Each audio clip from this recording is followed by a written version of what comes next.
Assalamualaikum warahmatullahi wabarakatuh. Perkenalkan, saya Atika Johrasitombo. Saya akan membahas topik tentang pengaruh kepemilikan institusional, ukuran perusahaan, profitabilitas terhadap kebijakan utang pada perusahaan di sektor kesehatan.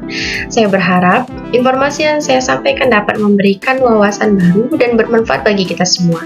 Tanpa berlama-lama lagi, mari kita mulai dengan slide pertama.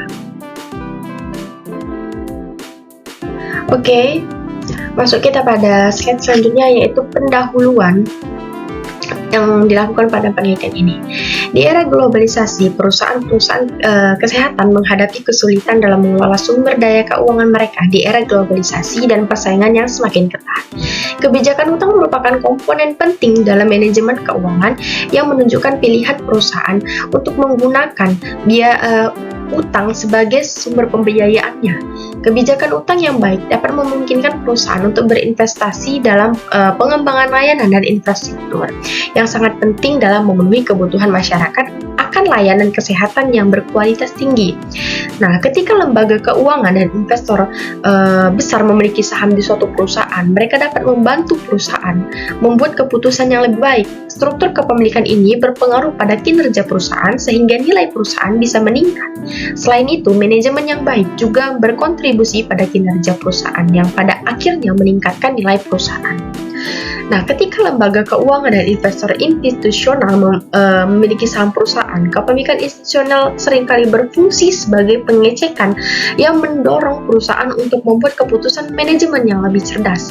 Kinerja perusahaan dipengaruhi oleh struktur kepemilikan sehingga nilai perusahaan dapat dioptimalkan. Manajemen yang baik juga mempengaruhi kinerja perusahaan yang pada akhirnya menghasilkan nilai perusahaan yang optimal.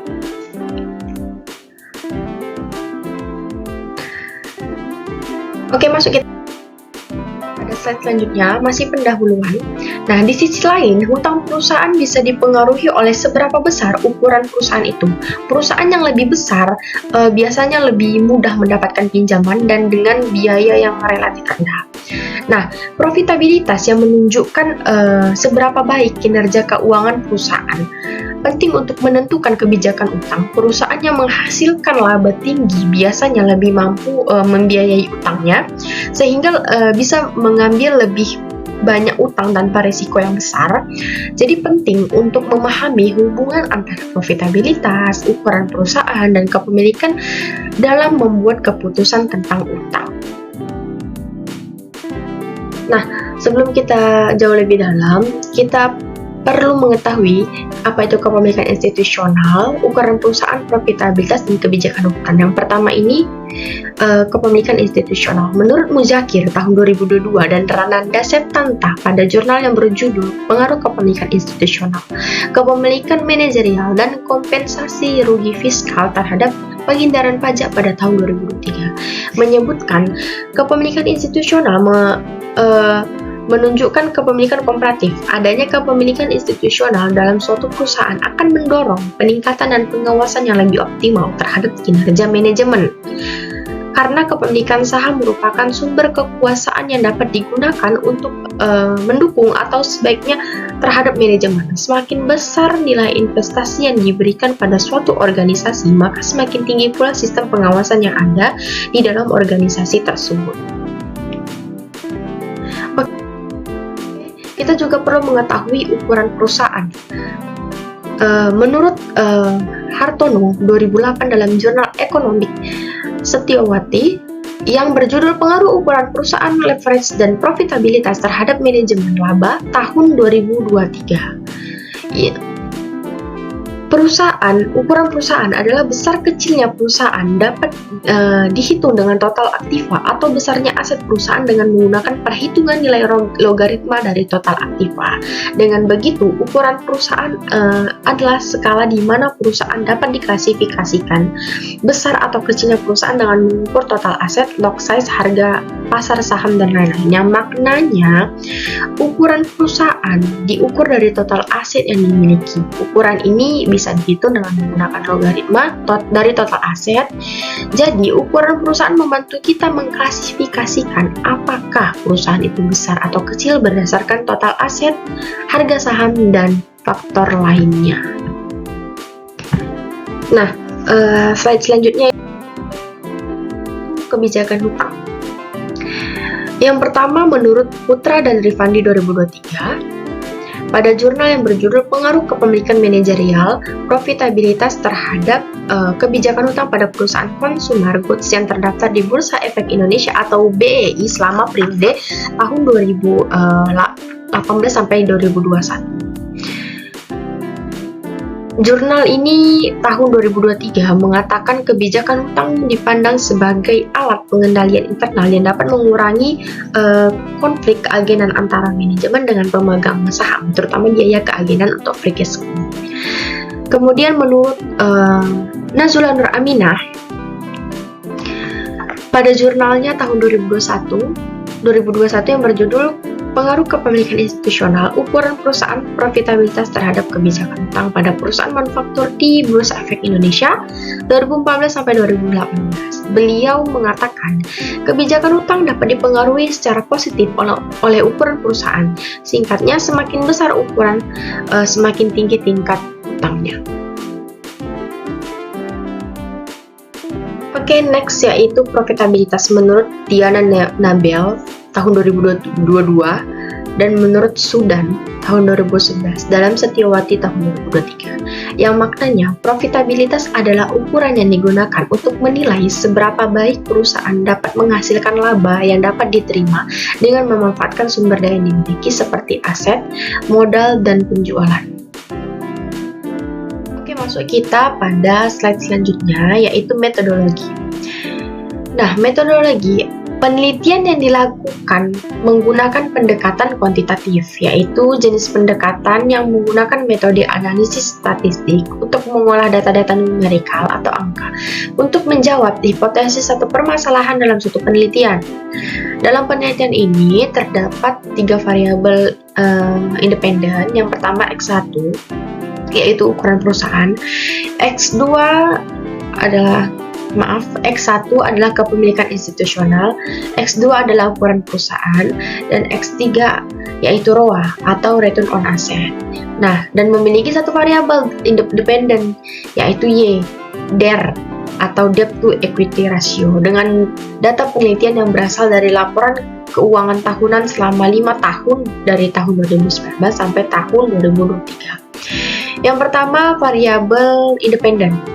ROA merupakan metrik keuangan yang digunakan untuk melihat apakah perusahaan telah menggunakan asetnya dengan baik sehingga dapat menghasilkan laba. ROA memberikan gambaran mengenai manajemen dalam mengelola aset untuk mengambil keuntungan. ROA biasa digunakan oleh investor dan menganalisis kinerja operasional perusahaan. Di sini terdapat rumus ROA. ROA adalah laba bersih dibagi total aset dikali 100%. Nah, kemudian kita masuk pada variabel dependen. Di sini ada DER. DER adalah rasio keuangan yang digunakan untuk menghitung utang perusahaan dibandingkan dengan ekuitas pemegang saham. DER memberikan gambaran mengenai struktur modal yang digunakan untuk melihat seberapa besar perusahaan bergantung pada utang untuk membiayai operasi bisnisnya. DER sangat berguna bagi investor dan kreditur karena dapat melihat resiko keuangan yang dihadapi perusahaan yang dihadapi perusahaan. Di sini ada rumus DER. Pada slide ini kita dapat lihat Debt to Equity Ratio atau DER sama dengan total debt dibagi dengan total equity. Oke, pada slide ini saya akan menjelaskan populasi dan sampel yang digunakan pada penelitian yang kami lakukan. Populasi data terdiri dari 34 perusahaan sektor kesehatan yang terdaftar di Bursa Efek Indonesia atau BEI. Metode purposive sampling yang mengambil subjek yang memenuhi kriteria secara sengaja digunakan dalam penelitian ini. Kriteria yang digunakan dalam penelitian ini dapat kita lihat. Yang pertama, perusahaan sektor kesehatan yang telah terdaftar di Bursa Efek Indonesia seperti yang saya sebutkan tadi dari tahun 2019 sampai tahun 2023. Yang kedua, perusahaan yang memiliki laporan keuangannya lengkap dari tahun 2019 sampai tahun 2023. Dari 34 perusahaan itu terdapat 17 perusahaan yang memiliki tanggal pencatatan di atas tahun 2019. Kemudian 3 perusahaan yang tidak memiliki laporan keuangannya lengkap selama periode tahun 2019 sampai 2014. Jadi 34 perusahaan tadi tersisa 17. Kemudian ada 3 perusahaan yang tidak memiliki laporan keuangan yang lengkap, jadi dihapuskan. Jadi 17 kurang 3 perusahaan, tinggallah 14 perusahaan dengan 70 data sampel, 39 observasi dikeluarkan karena outliner sehingga tersisa 31 observasi data sampel.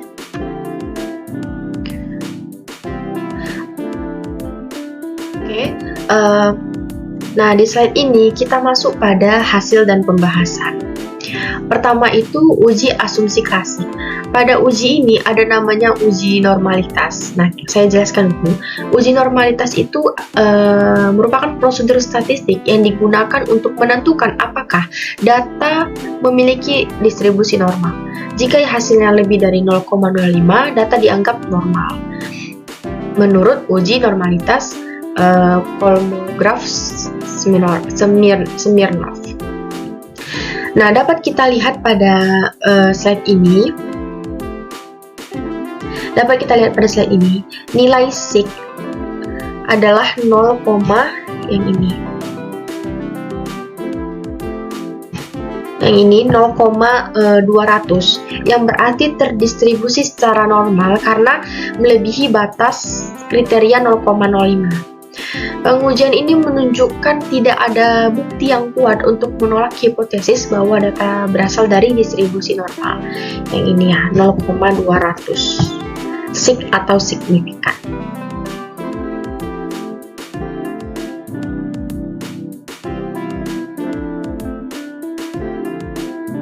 Oke.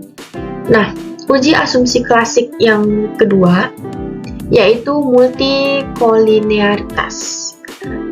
Saya jelaskan terlebih dahulu. Uji multikolinearitas itu dilakukan untuk mengetahui ada tidaknya korelasi antara variabel independen. Model regresi yang baik seharusnya tidak terjadi korelasi yang signifikan di antara variabel independen. Kriteria uji multikolinearitas ini adalah tidak terdapat gejala multikolinearitas pada data yang ditunjukkan jika nilai toleransi lebih besar dari 0,100 dan nilai FIF lebih kecil dari 10,00. Nah, nilai FIF pada sini kita lihat.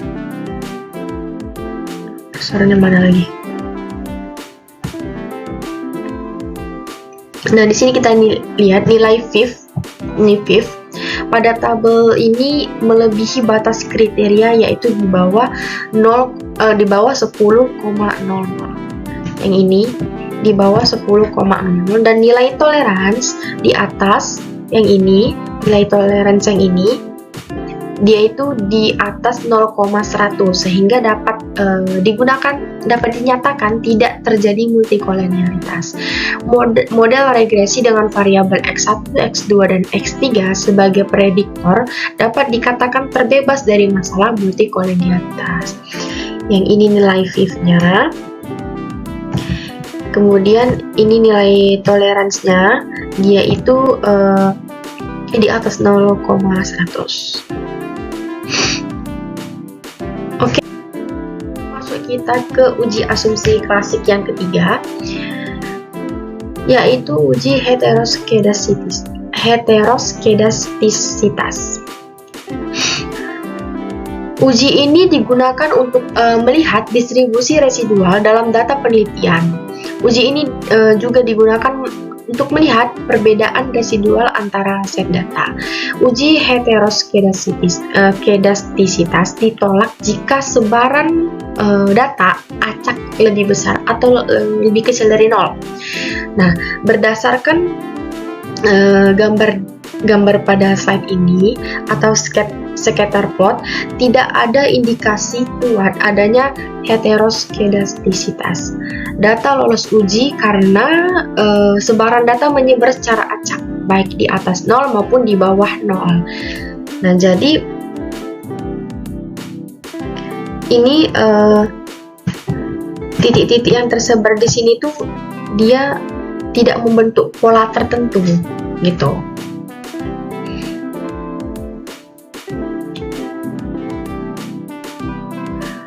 Masuk kita pada slide selanjutnya, yaitu uji regresi linear berganda.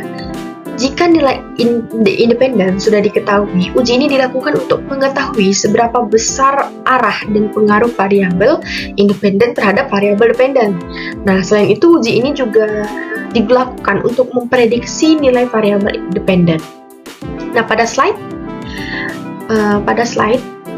dapat kita lihat rumus yang ini. Y sama dengan A tambah B1 kali X1 tambah B2 kali X2 tambah B3 kali X3.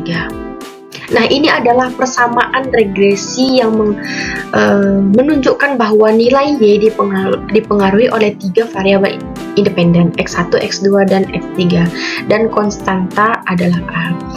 Di sini A ini A 6,416. Nah, di sini X1 ini adalah 0,540.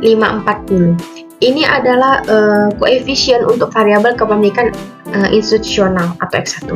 Nilai positif 0,540 menunjukkan bahwa jika kepemilikan institusional meningkat satu satuan, maka nilai Y akan meningkat sebesar 0,540. Ini berarti kepemilikan institusional memiliki pengaruh positif terhadap Y. Kemudian X2.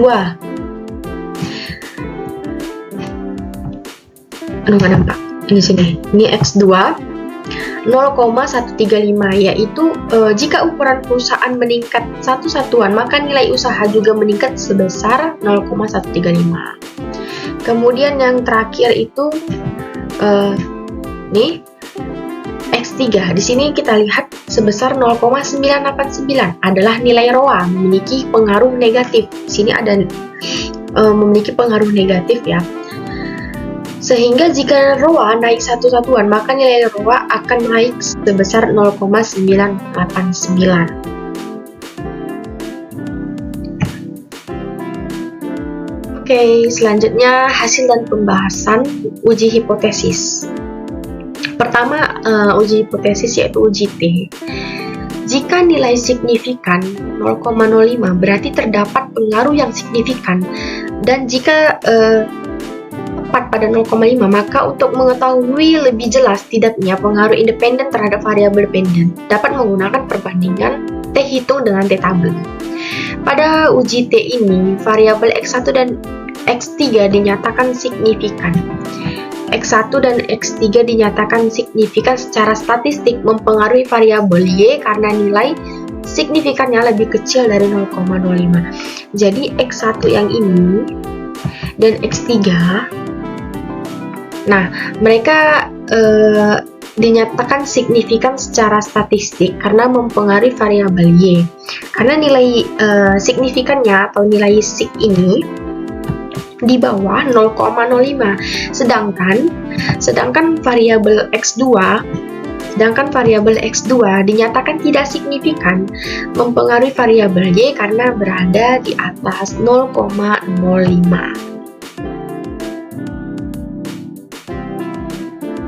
Masuk kita pada uji hipotesis selanjutnya, yaitu uji F. Jadi uji F ini, jika nilai signifikan kurang dari 0,5, maka model regresi dinyatakan fit. Nah, apa fit itu? Fit itu maksudnya model tersebut cocok dengan data yang ada dan dapat digunakan untuk membentuk prediksi yang akurat. Dengan kata lain, jika nilai signifikan kurang dari 0,05, maka variabel-variabel independen memiliki pengaruh yang signifikan terhadap variabel dependen secara simultan. Pada pengujian ini, seluruh model regresi signifikan, yang berarti hasil dari tabel ini menunjukkan bahwa variabel independen yaitu X1, X2, X3 secara bersama-sama memberikan kontribusi dalam menjelaskan variasi variabel independen atau Y.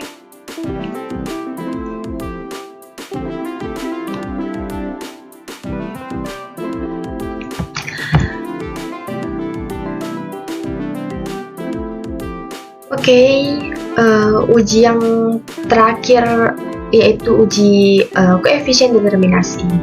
Jadi uji ini digunakan untuk mengevaluasi secara baik model regresi menjelaskan variabel-variabel data.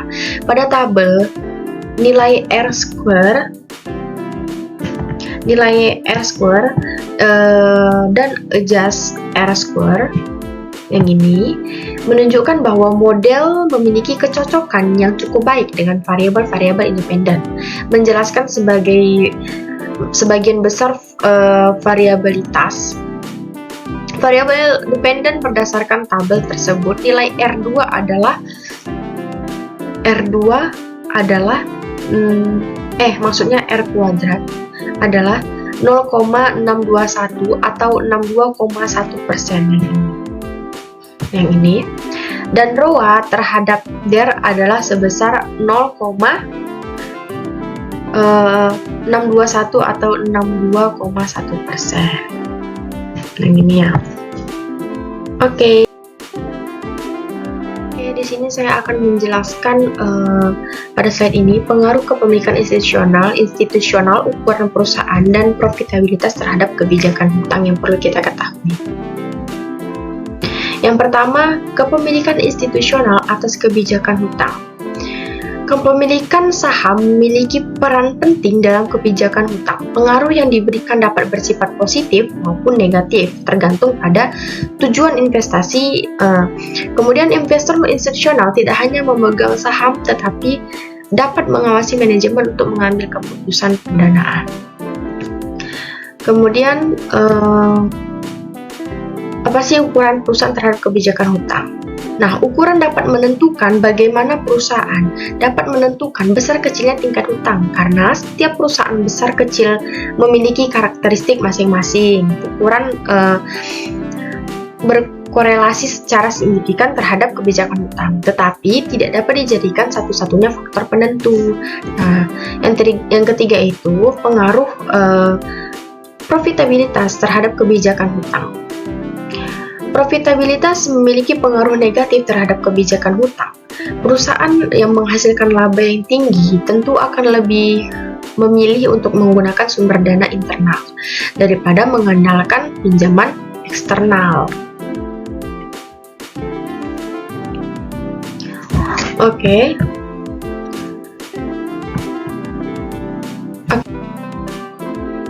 Masuk kita kepada kesimpulan pada presentasi ini. Penelitian yang dilakukan menunjukkan bahwa ukuran perusahaan tidak berpengaruh signifikan terhadap kebijakan hutang, namun kepemilikan institusional dan profitabilitas berpengaruh signifikan.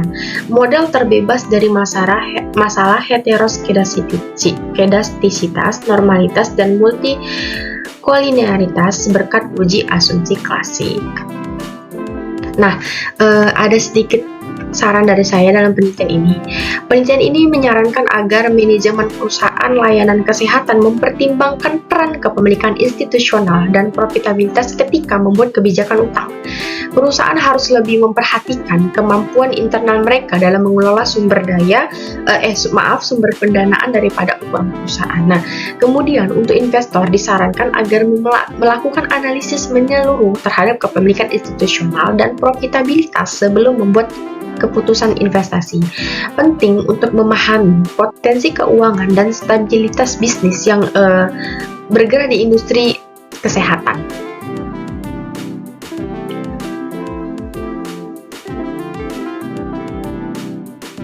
Oke, kita telah sampai pada penghujung presentasi ini. Terima kasih banyak atas perhatian dan waktu yang telah diluangkan untuk menyaksikan presentasi ini. Saya berharap informasi yang saya sampaikan dapat bermanfaat dan memberikan wawasan bagi kita semua. Terima kasih banyak. Wassalamualaikum warahmatullahi wabarakatuh.